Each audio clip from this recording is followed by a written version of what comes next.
Hello. Welcome to this episode of the Way to Change podcast. In this episode, I spoke to Anna Begas, who is a healer as well as a mother. She speaks a lot in this episode about plant communication, which is one of the facets of her healing practice. So she speaks a lot about what plant communication actually is and how we can begin to incorporate this into our daily lives by receiving the beautiful gifts of all of the plants that grow around us. We also speak about energy healing, and which is another facet of Anna's practice. For anyone who is feeling the call to, or also walking the path of giving healing treatments to other people, Anna shares some wisdom on how to protect oneself, or how to keep one's own physical and emotional well-being intact while also being able to serve other people. Anna's also trained in Reiki and Ayurvedic treatments.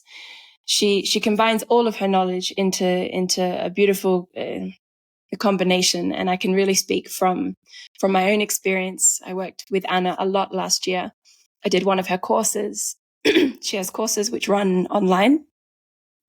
And she also treats people in the south of Spain. And she also does energy healings from a distance. So yeah, I really admire Anna's work and the way that she carries herself and the way that she gives these treatments to other people. I really believe in her work. I felt the benefits of her work myself. And yeah, really grateful for this one, really grateful for Anna sharing her knowledge on plant communication, energy work. We also speak a lot about kind of what is healing and what is spirituality. We share a lot of the same views in this respect. So thank you to Anna, and thank you to everyone walking this path of healing themselves and also stepping into the path of offering healing to other people. I really recommend reaching out to Anna if you're walking this path. If you're looking for guidance, she's a great resource. And you can contact her through Facebook, Instagram. She has a website, and she also offers a free first call. So for anyone who just wants to, meet her and feel if the energy is right, feel if it's the time for you two to work together, then please do get in contact with her. Thank you once again, and I hope you enjoy.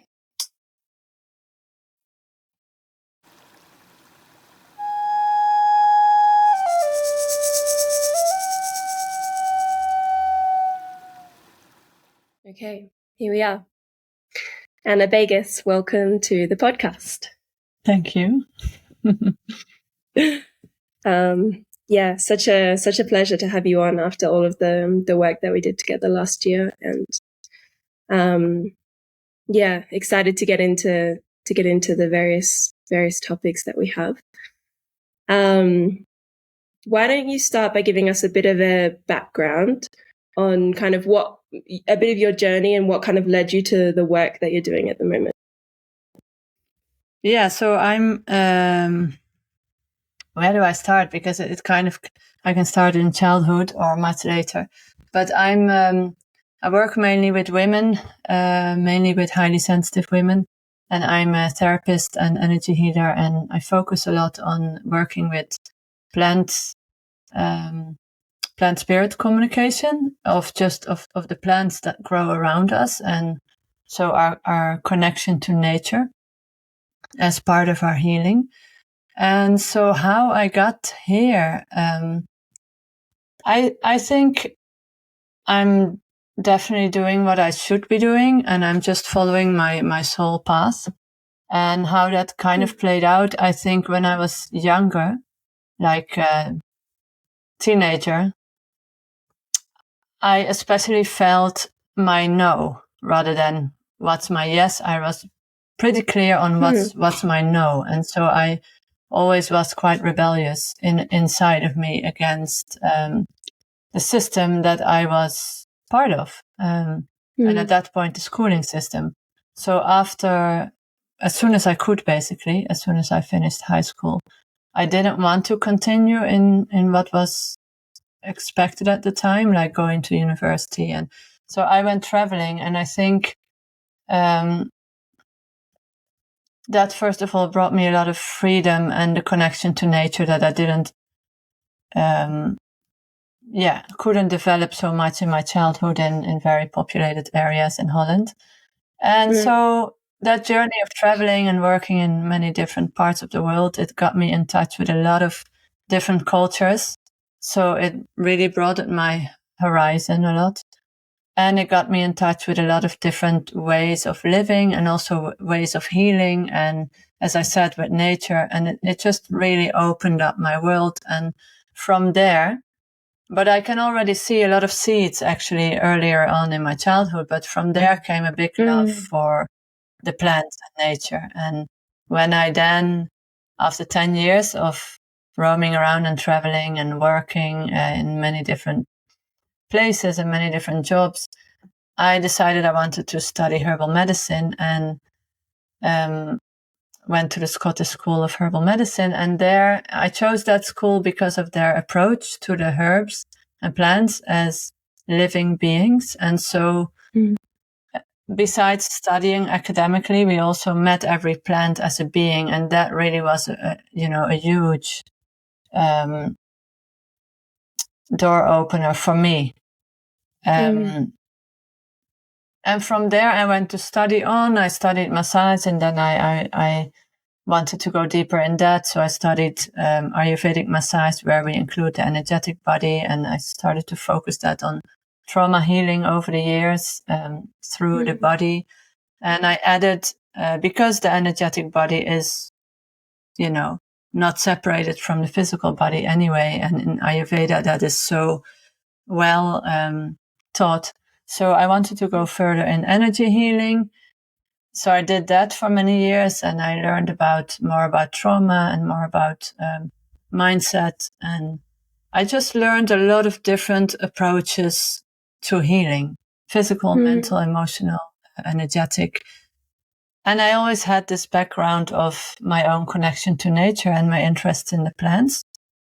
And so it was actually during COVID that, like in many people's life, a lot of my life started to crumble down, especially my income, but also other areas of my life. And that's when the plants really started calling very strongly. And I realized that I needed to kind of get that part of my work back into my practice. And that's when I more or less started to combine it all together. And we're now a few years onwards, and I'm developing still. And I think I'll always be developing and learning. Yeah. So at the moment you combine working with plants and plant communication and learning from these plant beings, these plant spirits, with your energy work, and also your massage and your Ayurvedic training kind of interweaved through that.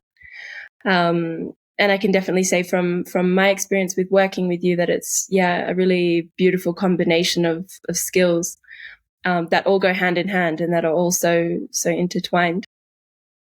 So let's speak a bit about plant communication and about how you were introduced to that. I mean, you said that you first kind of felt this strong connection to the natural world when you were quite young, but you also had some formal training of plant communication, no? Yeah, when I was quite young, I guess I guess like any child, I grew up in quite populated areas. So not really, there was no wild nature. I didn't know about wild nature really. Yeah. But I do remember hanging around in trees and, like flowers and plants that were part of my playground basically. But it wasn't until I could really leave Holland and travel and really meet wild nature that I could, really feel what it actually meant to me and maybe what I had been missing as well. And then the formal training started. Throughout my travels, I learned a lot from different cultures and different diseases I had, and different people who've helped me heal. And literally, plants saved my life with, the people who knew how to use them. And then my formal training started as training in herbalism. And we, as I said, we learned to approach the plants not first in the book, but first through actually meeting the plant. And sometimes we would meet the plant live, like outside, and actually meet it as a being. But sometimes we also would meet the plant through tasting, for example.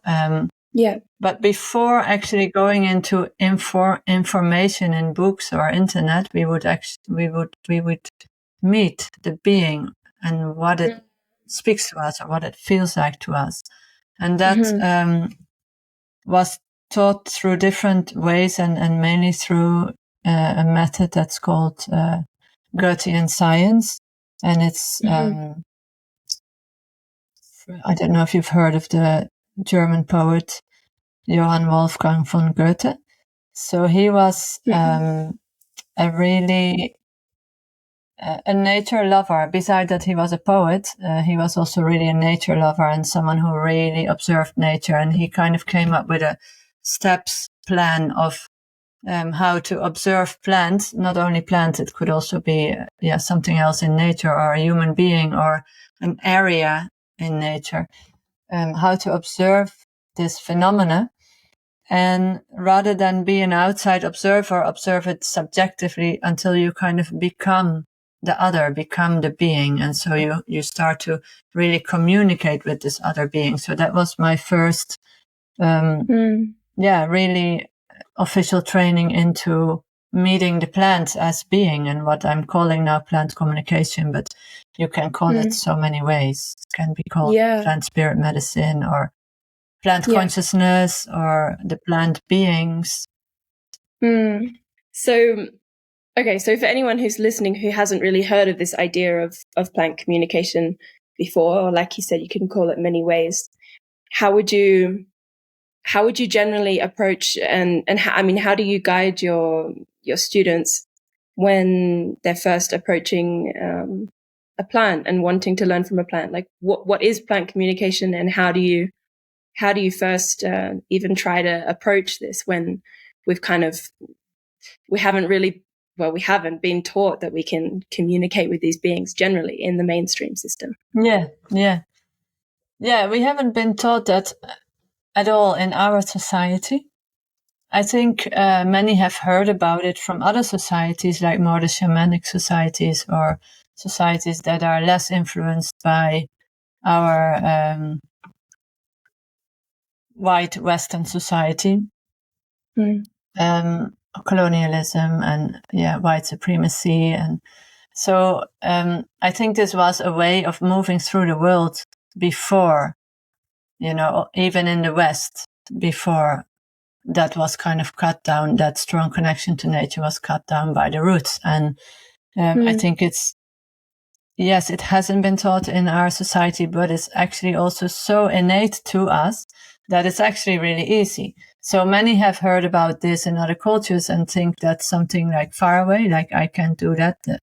They can do that over there in South America, but I, in my life, have no such abilities. And actually, it's so easy that we just kind of bypass it. And often we're already doing it, but we're just not aware of it. And I think the first steps are really in our mind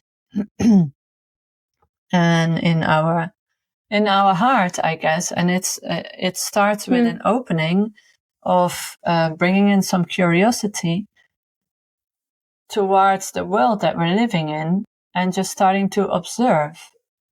And when you, for example, are in a city, or when you're in a forest, you feel definitely different. You don't need to be that sensitive to feel the difference, no?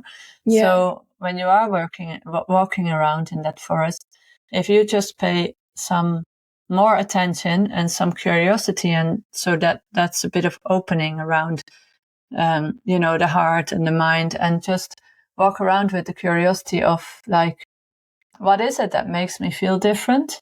What is it that makes me feel comfortable here in nature? And what if it was true that all these beings that I see around, trees, animals, rocks, were in some way alive and speaking to me? What if that was true? Just for fun. If you do that as an exercise, you already start to kind of break some of the mental patterns that we have in our mind where that is just not a possibility. And so when you start to open that and become a bit more curious, already information is coming in. Like, oh, when I sit with rosemary and I really pay attention, I start to feel this and this. But when I sit with this tree and I really pay attention, I actually feel different and I'm feeling this and that. And so just starting to pay attention to the possibility. It's not that far-fetched, everything is energy, everything is moving energetically. So if I sit next to a rosemary bush, I'm obviously sitting in her energy. So why should that not affect me? Whereas, when I'm sitting with you and I'm sitting in your energy, we've kind of accepted that would affect me. Somehow I would feel that. So why not with a plant, So the first step is just, adding in this possibility that the plants are living beings and that they are affecting us and that we can relate to them. Yeah. And how would you then? So this for sure, I agree that this is the first step. Opening the mind and opening to even the possibility of it.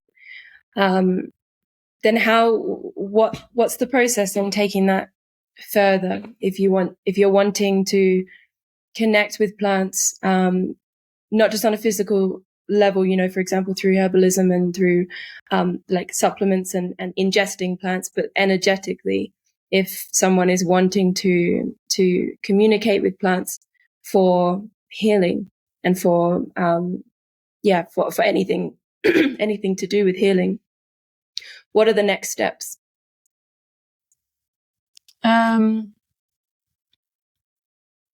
I think first to let yourself be called by a plant, so that you feel particularly interested in one plant, or that plant really gets your attention, or you just find it beautiful, or it keeps just kind of coming into your reality, which can be through all sorts of ways. But to pay attention to that, and I guess that also means really trusting your intuition and trusting the signs when they come along, and then just following them, and then spending time with that plant, like you would if you want to make a friend with a human being. You would want to spend time with that person, and you would want to know, like, who are you, what kind of things do you like, and where are you coming from, and what was your past like, how did you come to be the way you are right now. And so with the plant, you can start to observe, and just start to observe the shapes, the smell, the flowers, whatever it's expressing, the fruit in that moment, or who's growing around it, where does it grow, what kind of climate area, area is full sun or not, or dry or rainy, or so. All just start to observe and get to know more about that plant, and also its life. It's dance of life. So how did that plant come from a seed? How did it come to be like this now? This tree or bush or flower or herb?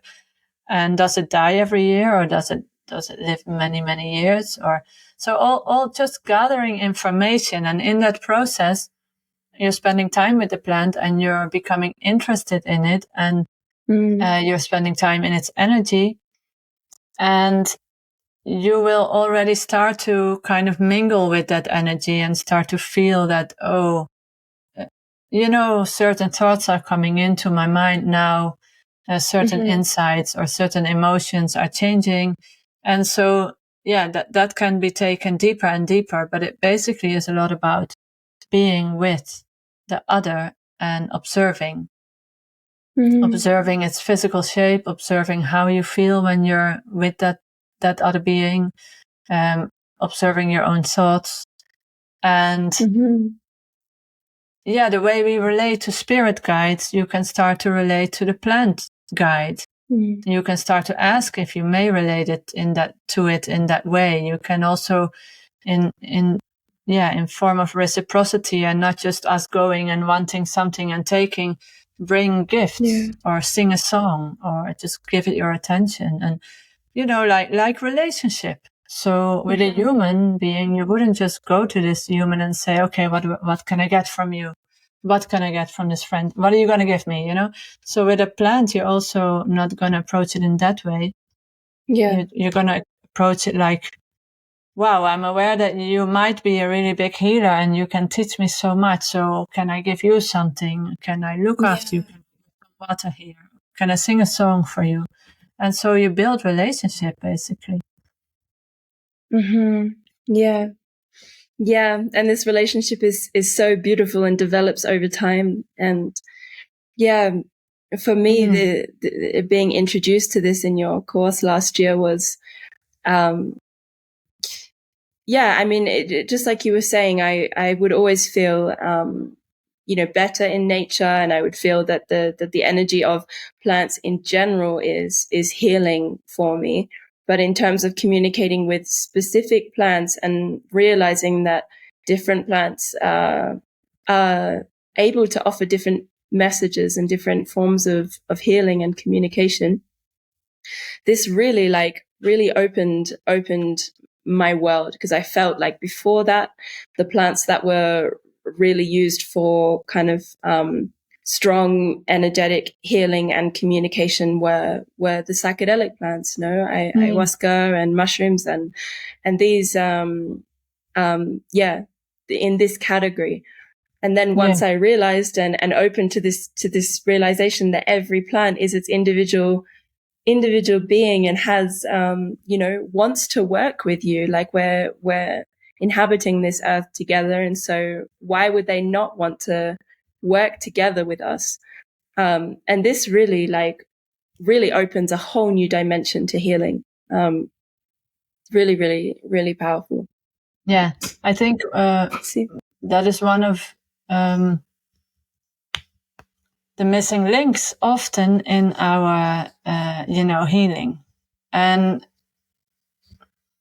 our society, patriarchy, white supremacy, colonialism, capitalism, it has done so much damage, and the greatest damage has been to cut us off to that strong relationship with the earth and her plants and, nature in general. And that we've started to see ourselves, humans, as separate, which is, very ridiculous when you just look at it objectively. How can we be separate from, we're all on this earth together. So how can we be separate from everything here? But that's what it did in our mind. So we feel we're somehow separate from nature. And I think grassroots healing really starts on a personal level, but also on a very big collective level, starts at that connection to connect back to nature. And what you said about when we speak about, when I use the word plant spirit medicine, which often I don't use, because they have such big connotation. I don't know how you say that in English. Like many people will think straight away ayahuasca, mushrooms, and all these great power plant teachers, no? Yep. Who have become very, very popular, I guess because they are so needed. And because many people are on this spiritual search. So,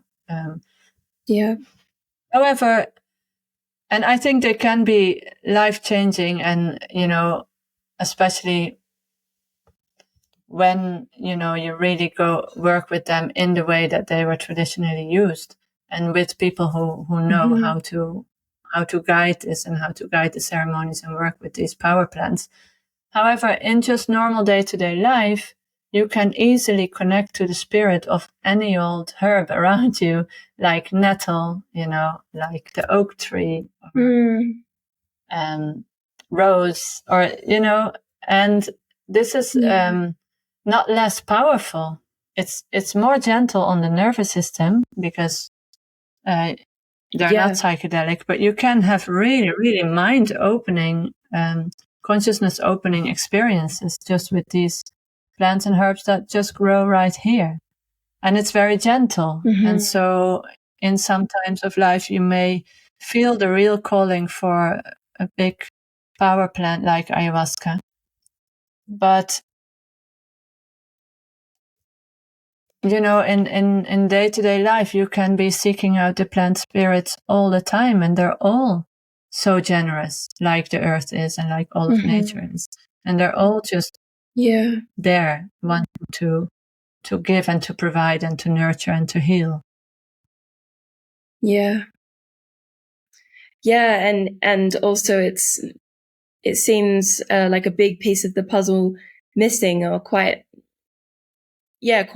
blind in a way, to be drinking ayahuasca and drinking ayahuasca and drinking ayahuasca and not have your eyes open to other plant beings. No, Sorry, I cannot make any kind of general judgments.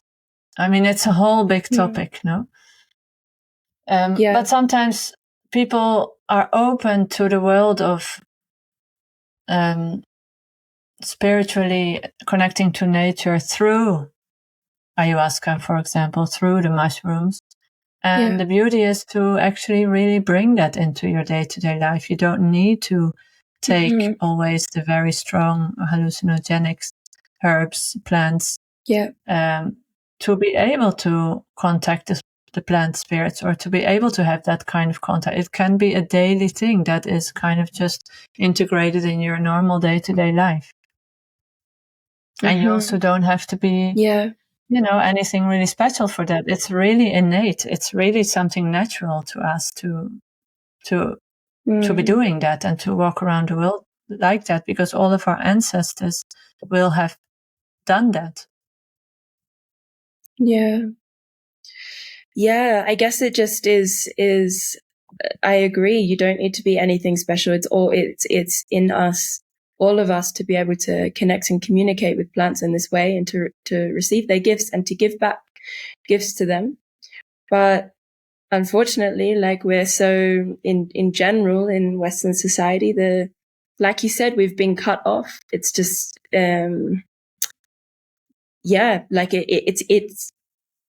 is innate, but we've been cut off in a way from that connection to our innateness, to our intuition, and to our, I think a lot of the time, to our ability to slow down, to even be able to listen and to receive.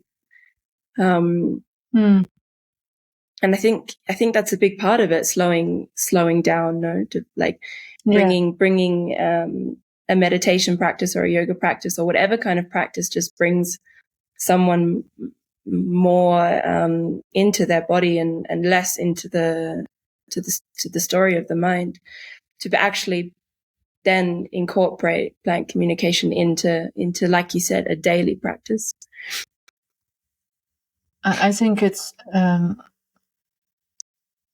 necessary part of spirituality to connect to the earth. And like you said, you need to slow down to be able to do that. And that slowing down is, it's so important, because it helps you to think for yourself, basically. And not just run along with what the society expects, or run along to the next goal and the next goal. And slowing down, to be able to connect to your spirituality, you need to slow down.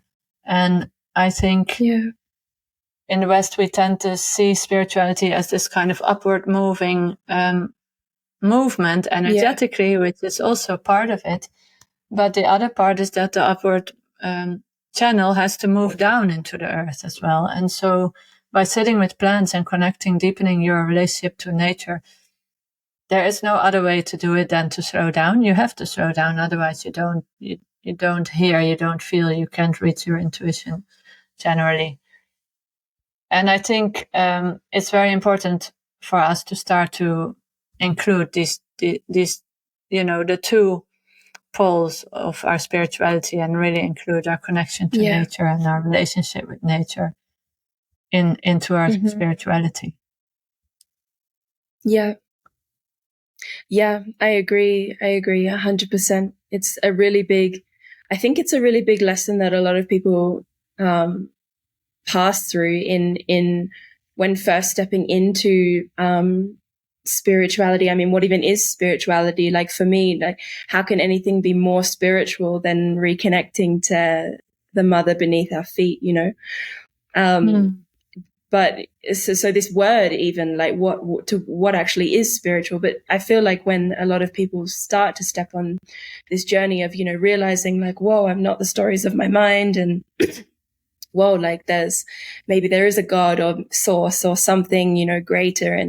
And yeah, I agree with you. A lot of the time the movement goes upwards, you know, the crown chakra opens, or the third eye opens, or, you know, if we want to speak about it in terms of chakras.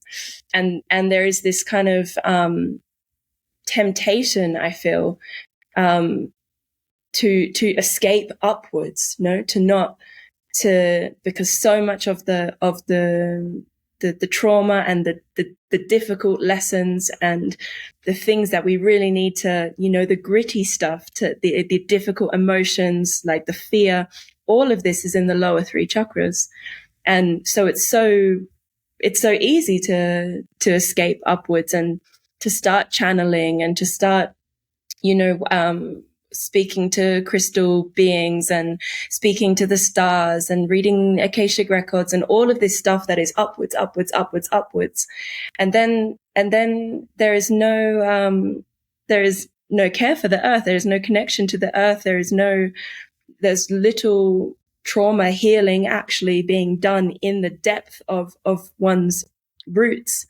And that is so, in my opinion, it's not only can someone get lost, but it's also can be really dangerous. Like, especially when someone starts stepping into a role of being a guide or being a healer, and they're not doing the work down here, and they're going upwards and it's we've seen that a lot.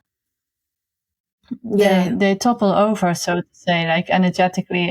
If somebody, like we've seen that a lot in guru culture, and then we found out that guru was actually abusing his power, abusing sexuality, because the upper chakras are so developed, but the lower ones are kind of neglected, and they start to inflame, so to say, and then you have like this kind of dissonance between that really, really strong powers that they might develop spiritually, but actually their sexuality or their need for power is totally getting perverted. And somehow always we will always be called back down to earth. And that's also to our own body, because our body is earth, and we can't, even when we're speaking of higher chakras and lower chakras, there's almost this idea that the ones that are higher in the body are somehow better and higher, and the other ones are lower. Yeah, right. Yeah, we just need all of them, and we need earth and we need heaven, and that's why we're human beings. Otherwise, we would have stayed, in the energetic realms. We would not have incarnated here. And I work a lot with very highly sensitive women, and so it's often very, very easy for them to connect spiritually and to have intuitive insights and to be channeling, for example. But it's more challenging to actually be present in the body, and to really do the dishes when you need to do the dishes. And so it is easy to get lost in energetic worlds when you are so open energetically and so sensitive, but you're not fully grounded. It's very easy to get lost. And so then you can feel a lot and see a lot, but it's not helping you because you are very confused, or you can't really find your direction, or you get strong ups and downs emotionally, or you don't really know what to do or where to go with your life, or you're having issues with, the practical, physical things in life. So often, for these very sensitive women, the work is to really fully embody yourself, physically as well as energetically. And so working with the plants is really helpful in that journey, because it really, they're rooted, and we don't have roots, so they help us ground all that openness, to ground it all down, and to be able to actually use it as a gift rather than, some kind of flying around with the wind movements. Yeah, and flying around in the wind, and without, often I see, without a clear intention, or more like a kind of a story intention, like I'm working for humanity, or I'm a healer, or I'm this, or I'm that. No, but actually what I've found with my own healing is that when the work is really being done in the roots, often I feel like what someone can realize is that their intentions are not as pure as what they may have thought, because it feels, to escape into the upper realms it can be that, it can be an escape. And so integrating both, the roots and the branches actually brings authenticity, and brings truth, and brings deeper power, to create change, because it's rooted in truth and pure intention.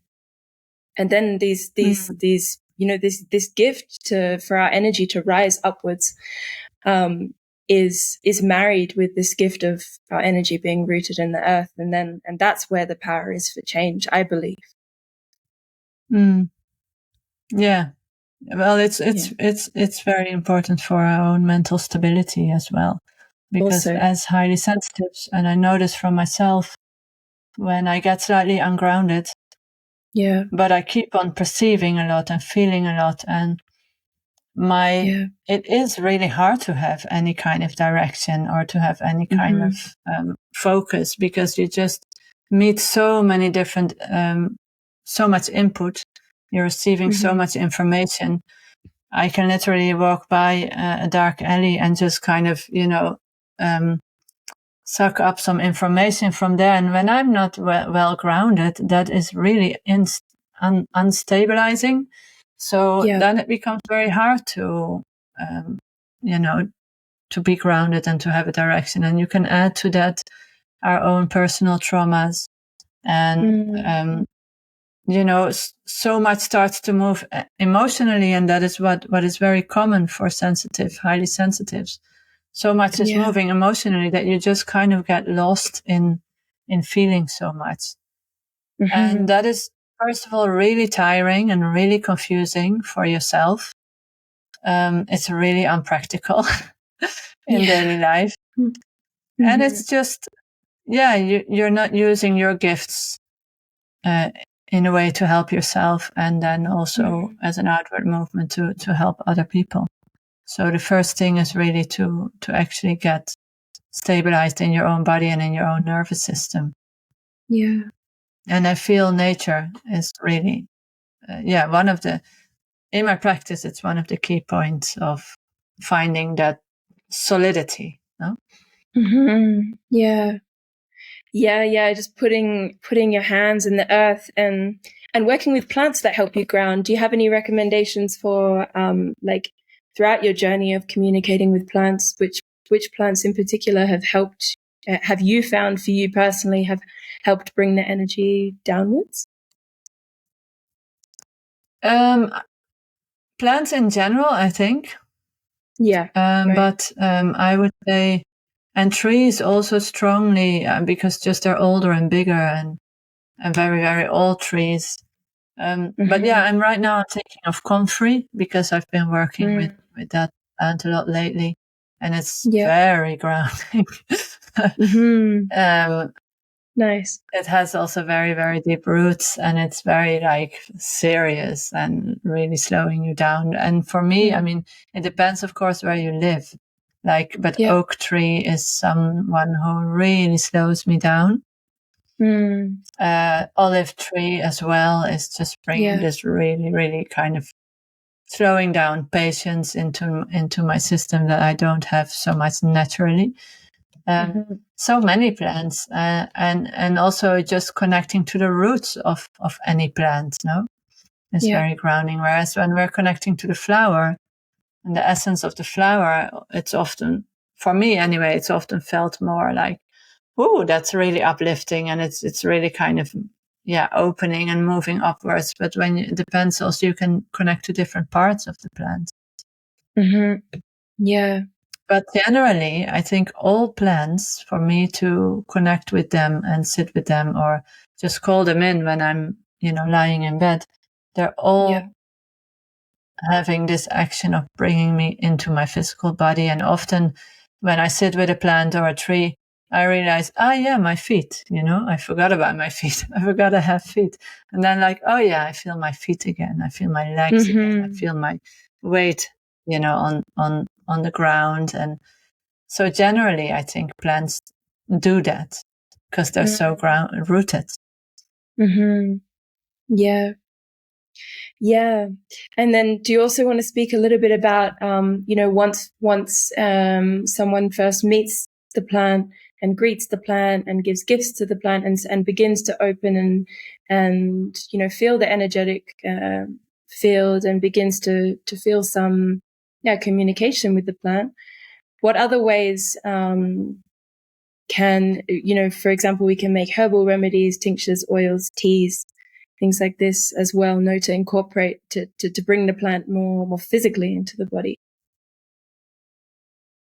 Yeah, what's the question? So I'm just basically trying to cover all of the aspects of plant communication, not just to kind of reiterate that it's not just energetic. No, you can also incorporate making. Yeah.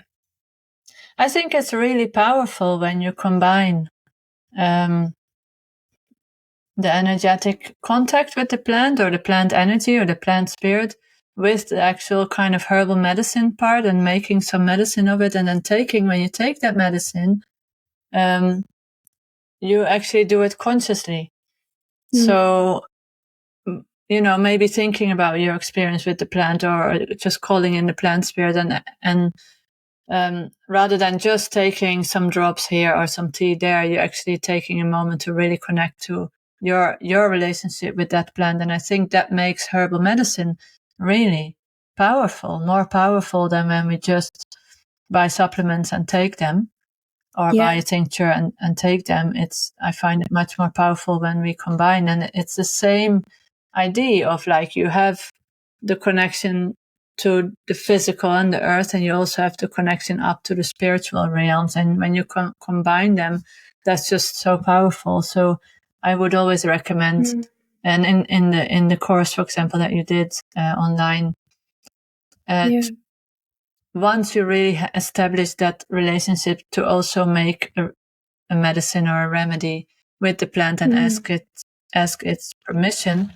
And sometimes that can be a medicine like a tincture or a tea, or herbs for in your bath, or a cream, or an oil.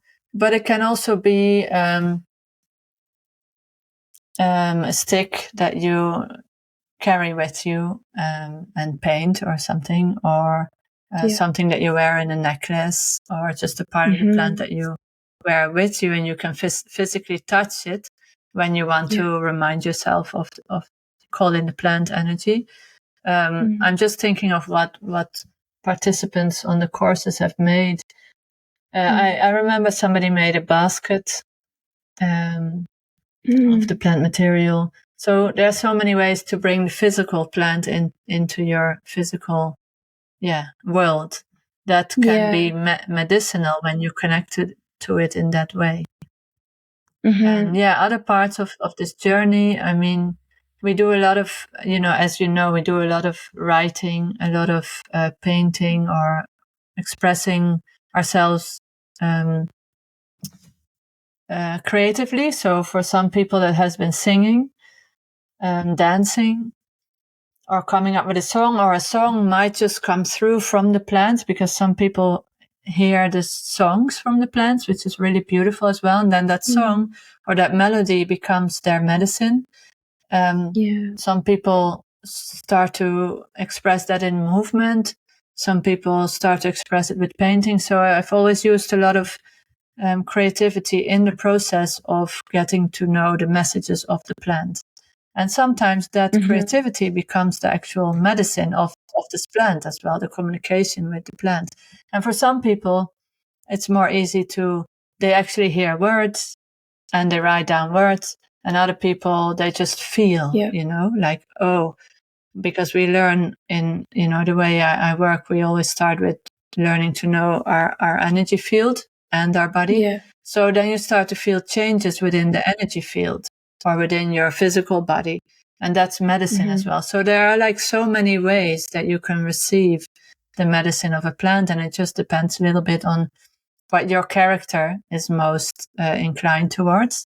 Like if you're a musician, you might hear the music, but if you're more visual, you might see it, in colors. Or if you're more wordy, you might write it all down. And so there are many, many different ways of establishing relationship and receiving the medicine. And then one of them, like you said, the actual physically making medicines with the plant material.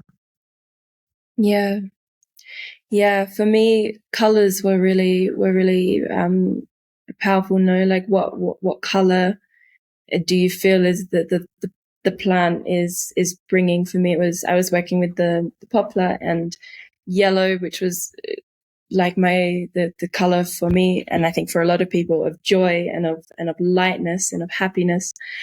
And I just felt yellow and saw yellow everywhere when connecting with the poplar. And I wanted to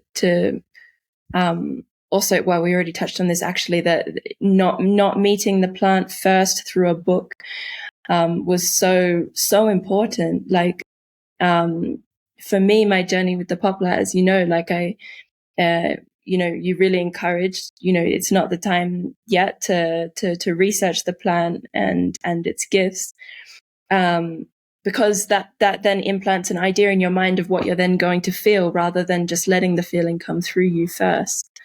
And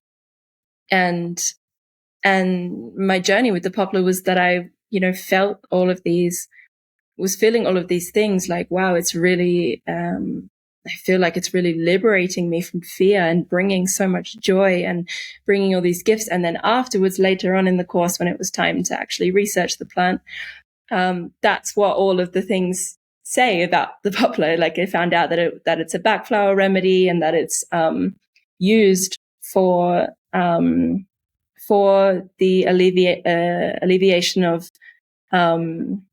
general fear. But I realized that before I read that, and it was just such a powerful process to be like, wow, that's actually what so many other people in the world are using this plant for.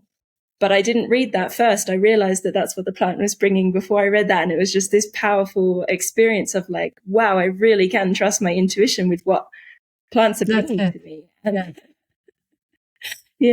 that's the beauty, like you actually, you knew it, but you might have kind of swept it aside thinking, oh, I'm just making it up. But then you read, oh my God, this is actually the medicine that poplar or aspen is used for.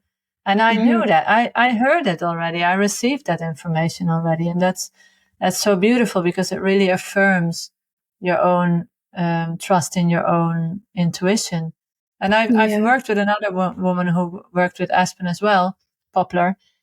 And she had similar experience. And then, because when I think of this tree, I especially have like the leaves that always do this shaking, it's very beautiful as well.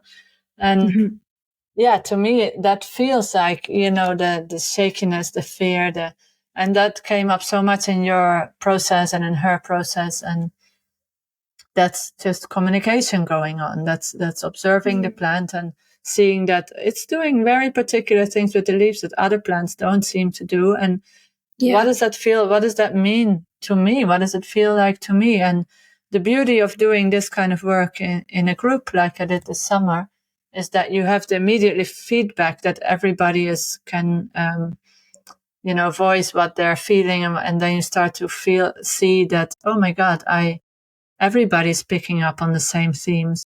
But when you're doing it on your own, like yourself, you have that oh my God moment eventually when you start to do some research online and in the right books and with the right herbalist, and you start to realize, a lot of this information, somehow I already knew it. I already heard it directly from the tree. And in that way, I feel you never forget, you never. Whereas if you would have read it in a book, like, oh yeah, they use this for fear, you might have forgotten the next day. At least my mind works like that. For sure. When I really live through that with the plant, and actually I feel my own fear and, go through the process of my fear. And then with the help of that plant, I can work through it or get to see what it's all about or where it came from, or get to really sit with it and, move through it. Then I won't forget. I won't forget that relationship with that plant ever, because it's just like, it's a friendship. It's a healing friendship. Yeah. And it's beautiful. And I mean, imagine, like, I'm watching out of my windows and, I can already see probably about 50 different species of plants. Imagine if I only had the time to connect to all of them, but imagine how amazing, what an amazing world we live in, Yeah. And we just walk straight past it because we haven't learned to observe. We haven't learned to walk around with an open heart, and it's pretty vulnerable to do so when you're like in a city. But you can practice doing this in nature, and it's just incredible. I remember somebody on the course this summer. She said she was really touched by realizing, the wisdom and the power of the plants, and realizing that she can communicate with them. But she was especially touched by that she had never seen this before in her life, that she never knew. And it was saddening in a way, that we don't know. And so I feel it's so important to bring this back, because it just brings so much more love and support quality to our life. Yeah. It's in really my such a experience, gift. for example. Yeah. And in my experience, I've struggled a lot with not feeling like I belong. And so loneliness and all sorts of feelings of abandonment and the pain of loneliness. And actually all it takes when I'm in that place, because of course it's a habitual place that my system can go back to, but all I need to do is just open up and go into nature. And it doesn't have to be a full-blown wild nature. It can just, I step out of my house, and even in I can look at the clouds even if I'm in a city, and they will remind me of my belonging. And that was for me, and is still, very, very healing. Yeah. And that's what the plants, at the very basic level are bringing me. And then they're bringing so much more in all sorts of shapes and forms and smells and, energetic imprints, all sorts of medicine. Like you said in the beginning, every plant has their own medicine. Yeah.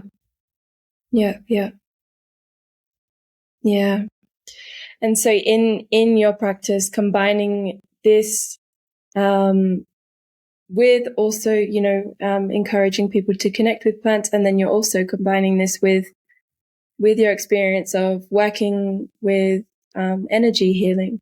And like I said earlier, this is a really powerful combination for healing, from my own experience with working with you. So let's speak a little bit about that, about your, like, how did your process of coming across energy healing kind of unfold? Yeah. Good question. Where did that start? I think, I mean, again, it must have started at birth, like with everybody, we are all energy. Yeah. When I started working as a therapist, that's like 15 years ago, I started working with the physical body in terms of massage. And very soon I was very unsatisfied because I felt there's just so much missing. And so that's when I met, when I started to learn about Ayurvedic massage. And of course, Ayurveda sees the whole holistic picture of our energy body and all the energy ways in the body called nadis and all the chakras and all the pressure points. And so that is already working with energy. Even though I was working through the physical body, you're definitely moving energy. And I just saw how powerful the effect is on the emotions and on the emotional body. And then I started to learn officially Reiki in the school of Reiki Do, which is because I sometimes don't use the word Reiki, just because in the West it's been popularized as you do one weekend and you have one level, and then you do like 5 weekends and you're a master, So the school I followed, and I'm a bit skeptical sometimes. The school I followed was one level, 1 year. So I studied Reiki for 4 or 5 years. And then I started I also study with another teacher called Maartje Keuze. And she calls herself, not energy healer, spiritual teacher or something like that. But it's been really powerful for me as well to really learn about how to move around in the energy world and how to inhabit my own energy body. And then I've had other teachers as well, Yair Sagi, who I recently studied with. And I just keep on studying and adding, basically. And I think daily life is also a study. And so basically, I started to shift from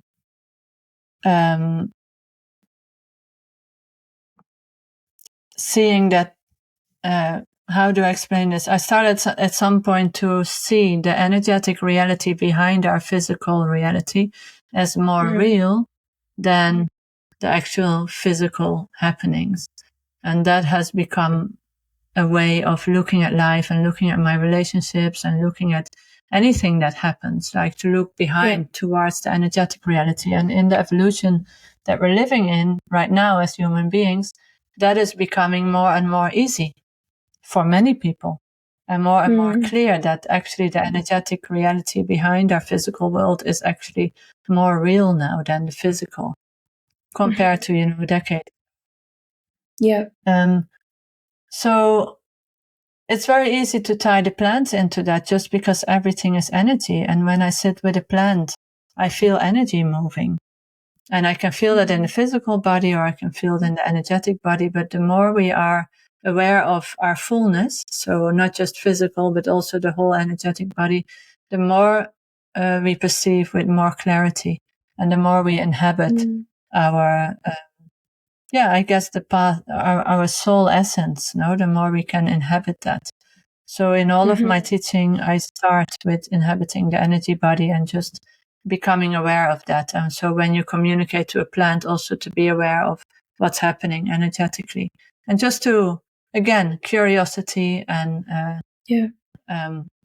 curiosity and a willingness to say, okay, so maybe I am this energy field and I can feel it also. What do I feel? And that's where we start. So I don't know if that actually answers the question. Don't know where I started. Yeah, no. No, it's good. And in your, so you're combining energy work when you're also with your skills of massage as well.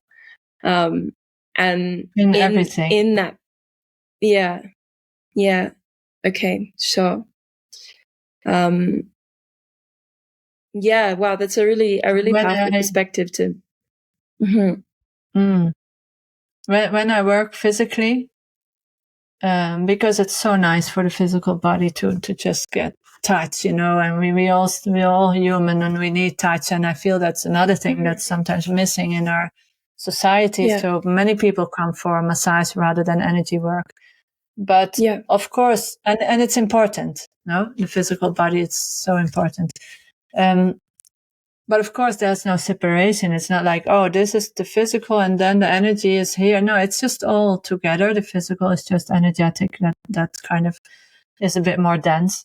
And so when I am working with a client physically, with massage, for example, I'm aware of my energy field, how it relates to theirs. I'm aware of their energy. It's, working with everything at the same time. But then the great thing about energy work is that I don't actually have to be with you in the physical. So I can also work long distance. And a lot of that started in COVID. So when we were all in lockdown, and it just kind of, I had learned distance work and I just never really invested so much in it. But then, of course, we were all locked in our bubbles. So I started to do a lot of distance work, and I was amazed how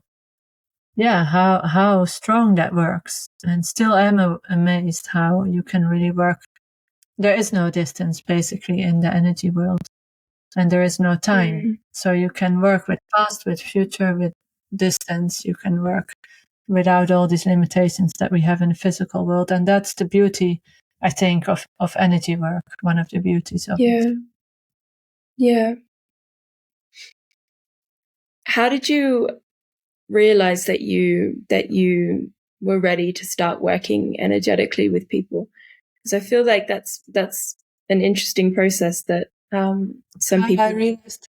Yeah. I've been pushed a lot by the lack of money to just bring my gifts out there, because I mainly worked within the field of healing and within my talents and the work I really wanted to do. In the past, when I was younger, I did restaurant work and so on. But actually, I really liked that as well. But as soon as I was maybe in my 30s, I just was too stubborn for that. And I only wanted to work in what I'm really feeling in my heart. But I had this big issue of self-esteem. And I never felt ready. And maybe in some way I still don't feel ready, even though I've been doing this for 15 years. And I've always, not been happy about lack of money, but it's one of the things that really pushed me to just go out there and let myself be seen and talk about my work and just start doing, because I seriously needed money. And, as you know, I'm a single mom with 2 kids. So I have no luxury to kind of dabble around in my insecurities. I just don't have time for it. I definitely would if I could. I would probably stop myself from doing all of this. But sometimes the difficulties in life that we all have in different shapes and forms, they work a bit like a pressure cooker. And so you just have to cook that thing quickly and bring it out, And that's how I just had to, I threw myself out there, or I was thrown out there by life, and just, doing what I want and what I love, but also what I need to do, because I need to earn money like anyone else. And then I developed and because of the feedback of the clients, and also just really feeling it in my own body, like healing is happening. I can feel it, and their feedback over longer terms, that it's not just, a one-off thing, they feel better, but then they go back into their old habits. Like the long-term feedback has helped me and still helps me to, believe in what I do. And, there are 2 parts of me, because there's this one part that is definitely insecure. And it's difficult. It's a struggle, to have like imposter syndrome and all these issues that you kind of feel like you're never up for it. But actually, when I'm working, I'm aligned, because that's the only way I can do my work. And then all that mental stuff kind of goes out of the door. And then I just do what I do, and I sometimes don't even know with my, mental mind, my conscious mind, but I'm doing it and I know what I'm doing. And there's also that depth of part of me that I know who I am and I know what I'm doing. And in the women that I work with, I try to get them to that part. And we might not be there all the time, like I'm not there all the time, but when I'm working, I'm there. And I know I'm ready. And I know also some clients might have some issues that I'm not ready for, and I would refer them onwards. So yeah, that's the long-winded answer to that. Yeah, well, it's a difficult question to answer because it is so complex, and we have all of these different parts of ourselves. No, I really do think you can feel really ready for something, and at the same time have like insecurities and have these feelings and these fears of like questioning whether you're ready. And in a way, I think that's a really beautiful sign of humility, that parts of us still need to be developed. And like you said, you're continually learning and continually growing. And I think that's a beautiful sign of a healer and a teacher. It's the foundation, or is the humility. Yeah, absolutely. And the other side of the coin of that insecurity is that I do question myself. And I try to balance that so that I don't actually go against myself, but I do question myself a lot. And I think to some point that's healthy and necessary. Mm-hmm. And I also keep learning. I mean, if I could, and if I would have more time, there's so many things that I still want to learn. I want to keep learning. Yeah. But it's also good to really sink into the part of yourself that actually knows. Who knows from where and what lifetimes and what kind of ancestral past, but she knows, and when I work, I try to get myself to a state where my mind is not interfering and I'm just aligning with that part that knows. And then we have so many helpers around, like our spirit guides, and I can also call in plant guides, and they do a lot of work for me that I don't have to take on myself. Yeah. Wow, I think this is really, really valuable words for anyone who's moving towards healing work, and myself included. I also feel this this inner knowing and this inner feeling within myself, and all of the words that you're speaking resonate with me so deeply. And another big topic that I think also is really relevant in anyone who is feeling the healing path for themselves and for offering healing to others, is this area of protecting yourself and protecting your own energy from taking on other people's stuff. Because, as you know, when we're so sensitive, it can, if you don't know the ways in which to protect yourself, it can just be like a sponge and really not be helpful for anyone, especially yourself. So how do you navigate that? How have you learned to navigate that and to protect yourself, to keep things clean for yourself when you're working so deeply with people? Yeah, that has been a real journey. I used to get ill. I used to work on retreats and literally would be ill by the end. I would do all the work really well, but by the end of it, I would often be ill, especially in my lungs, because I would have just absorbed so much grief. That and I would have really, interiorized it. So there's many answers that, from what I've learned in my own journey, one thing is keep doing the work on yourself, because basically if you keep being in, people come to you when you're a therapist or a healer, they come to you because they need help. They have some painful story. So of course we're all human. We live in totally traumatized society. So we all have our trauma, even if you had amazing childhood, which, in my work, I haven't come across because otherwise the people wouldn't come to me. So when I meet somebody, I ask them a bit about, okay, so what's going on? They start to talk. And so they start to vibrate at that point of, their pain. And because I'm very sensitive, I immediately feel it inside my own body. That's how it works for me. And so I start to vibrate with that. And it's really important that I keep working on my own past and trauma so that I don't kind of make it mine, because it wakes up my own issues. And it's beautiful as well. No, I've done a lot of work on myself because I'm working on a certain theme with clients. I've been able to work on that theme in myself. But then it doesn't need to be misunderstood that I need to continuously work on myself. I may have already done the work on that theme in my life, and still this client comes and I start to feel it again. So one thing is keep working on yourself. You cannot be helping other people if you don't know yourself fully, if you don't work on yourself. And it's also a never ending thing. You're never going to be like, oh, now I made it and now I'm going to help you guys out there. You just, I find it really important that we're always on the same level. I'm human, you're human. I work on my stuff and I do have the skill to help you work on yours. So when these things get awakened in me, if I haven't worked on that before, I definitely need to.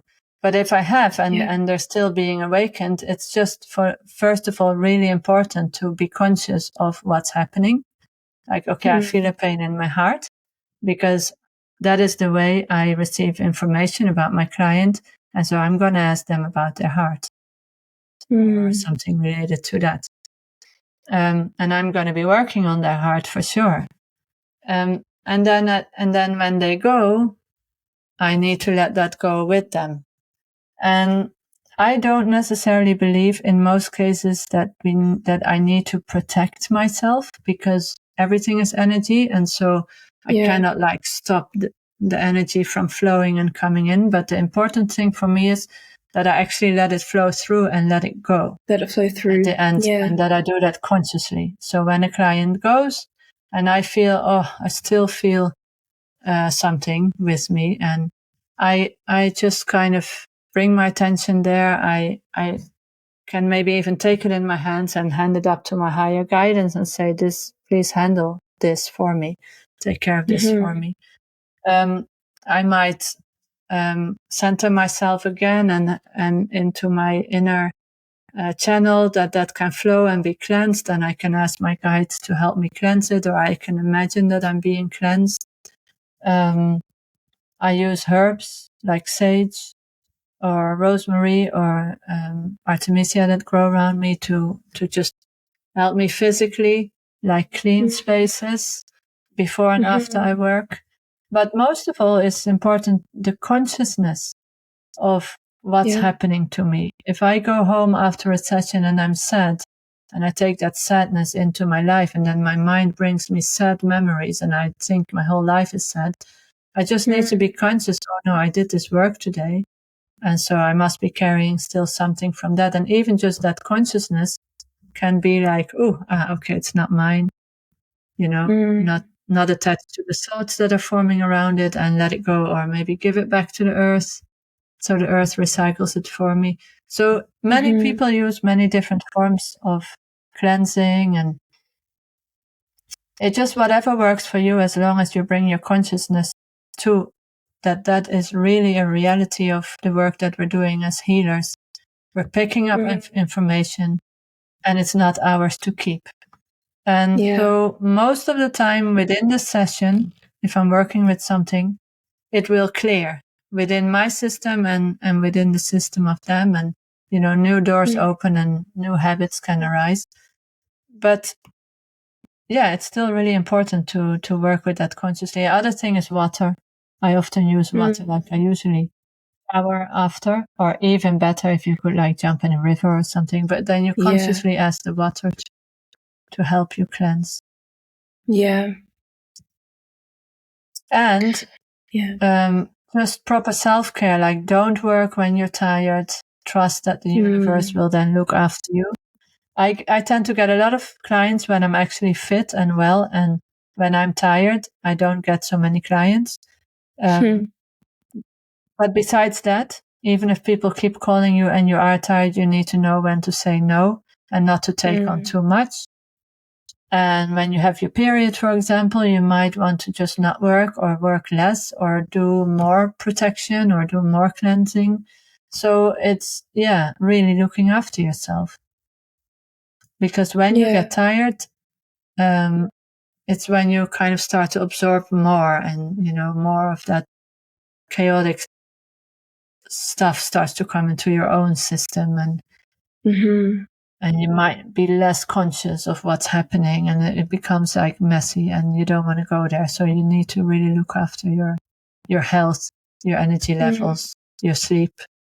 And for me, as a sensitive and as a healer, it means really knowing how to say no. Like a lot of social activities, I feel like, I want to be there because everyone's going, but actually, no, I can't today. And that is part of, this kind of life. Wow. So, not always so social, for example. Yeah. It sometimes takes some time to find that balance, hey, and the biggest thing, like you said, is always the consciousness, to be able to witness what's actually going on and what you're actually needing, and whether you're actually in a position where you're able to serve without harming yourself, and in a way where you can, really serve the person that you're supposedly serving, as well as holding yourself. Yeah, and that's not easy to find that balance, because we live in a world where you need to keep on going, you need to keep your income going, and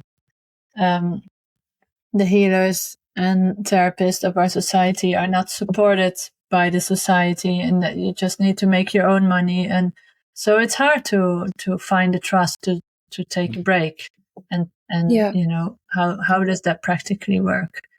And it needs in my case, it needs a deeper trust that I can rest as I can rest too, and somehow I will be taken care of, and it does always work out that I am taken care of, but it's a scary leap to take sometimes, to take a rest, in a society that just teaches the opposite, and we're praised when we're doing the opposite.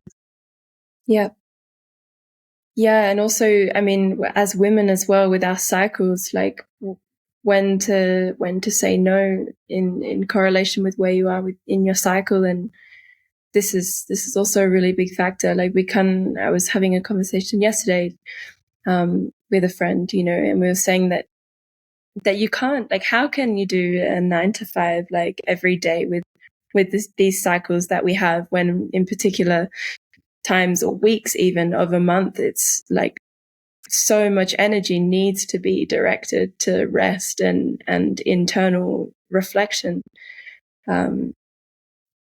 Yeah, that's one of the big challenges that we're dealing with in this kind of very linear society. And actually we are like this, no? And I think as much as possible, follow your cycle. And it's not practical to think that 1 week a month you can just only look after yourself or be in your resting position. You can't. But as much as possible in those days, be aware of, even if you have to keep on doing things, which has been the case often for me, and for many, you can be aware how you do those things, and you can be aware of where you can say no. And often we can say no a lot, but we think in our mind that we shouldn't or we can't, but we can. And another time of the month, you can, be out there and be more social and go to the events and also work and also, multitask away. And that's fine. And you're finding joy in that. Yeah. So that's, cyclical, no? And I mean, we're going into autumn now. So I definitely feel this inward movement in myself now. Yeah. And I follow it as much as possible within this very straightforward society where we try to be like all straight lines. Yeah. Well, I think that's everything that you've shared is a thank you for sharing it for my own knowledge, and thank you for sharing it for everyone else who is feeling this movement towards a healing path. Is there anything that you feel to share that you feel like we haven't covered that you want to share before we finish up?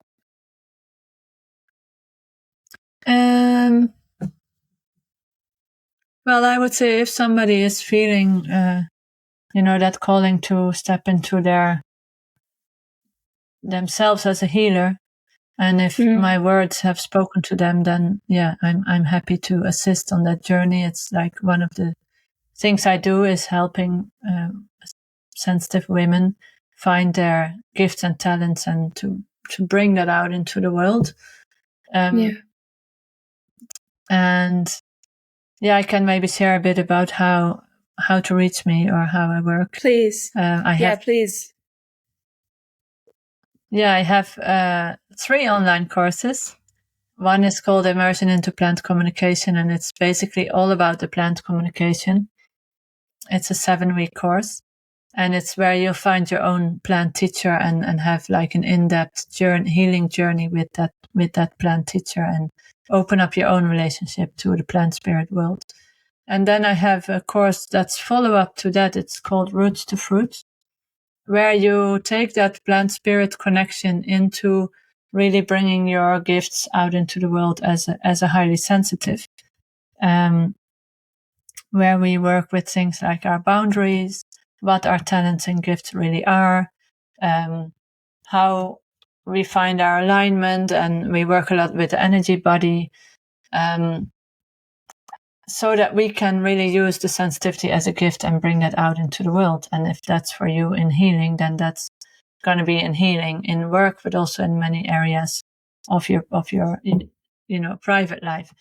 And then there's a course that you did, Emma, that's called Supernatural Woman. And it's basically all of this together, a very long journey of 16 weeks, 12 to 16 weeks. So if you want to really engage in the whole journey straight away, then I'd be really happy to talk to you about whether that's right for you. And then I also work one-on-one energy work, but I work a lot with physical embodiment as well and trauma processing. And here where I live in the south of Spain, I work with the Ayurvedic massage. I think that's about it. And maybe I could leave my website where you can find all the links. And also people are welcome to book like a free call with me and just have a chat whether, I could help them, whether that feels good, whether it's the right fit or not. Yeah. All of your links I will post in the show notes. So people will easily be able to find you. You're on Facebook, Instagram, you have a website. And really, really, to anyone who's listening, highly recommend if you feel the call to work with Anna. So much, still feeling so much gratitude and so much healing from the work that we did last year, and still view you as a teacher and my guide, and just someone who I know I can contact if I'm needing it. And it's, I really admire the work that you do, the way that you carry yourself, and all of this I've told you multiple times. Thank you so much for really, those words. Really, really grateful. It's been really lovely to work with you. And I think I tend to, the way I worked with you over a long period of time and a lot of one-on-one, I do group programs as well, but I tend to end up working a lot with people, very much in depth over some more period of time, and really, making life changes, and making inner changing and finding our inner resilience and strength, so that we can bring those amazing gifts out into the world. And and just to say, I am on Facebook and Instagram. I'm temporarily taking a break, but I'm here. But you can kind of scroll through my posts, and there's a lot out there already. I'm just feel the need to, maybe autumn, maybe that's my cycle. I've just been called to kind of retreat a little bit from being so present in the algorithms, and I'll get back to that though. Sure. Yeah. It's really necessary to have. It's another thing that we need to have balance with. No. Yes, social media and phones and computers. Yeah. Mm-hmm. I mean, it's amazing. It's how I reach most of the people that I work with, and I'm really grateful for how we can unite through social media, and we can find the information we need, and we're not dependent on the news, but it's healthy for me at this time to just take a little bit of distance until I feel that I can go back again. Yeah. But you can reach me through all sorts of website, Messenger, Instagram. Okay. Well, thank you, Anna. Really appreciate you coming on. Yes, thank you so much for having me. It was a pleasure, and really nice to see you as well. And thanks so much for having me, and to the listeners, thank you for listening. And thank you to the plants. Yes, thank you to the plants.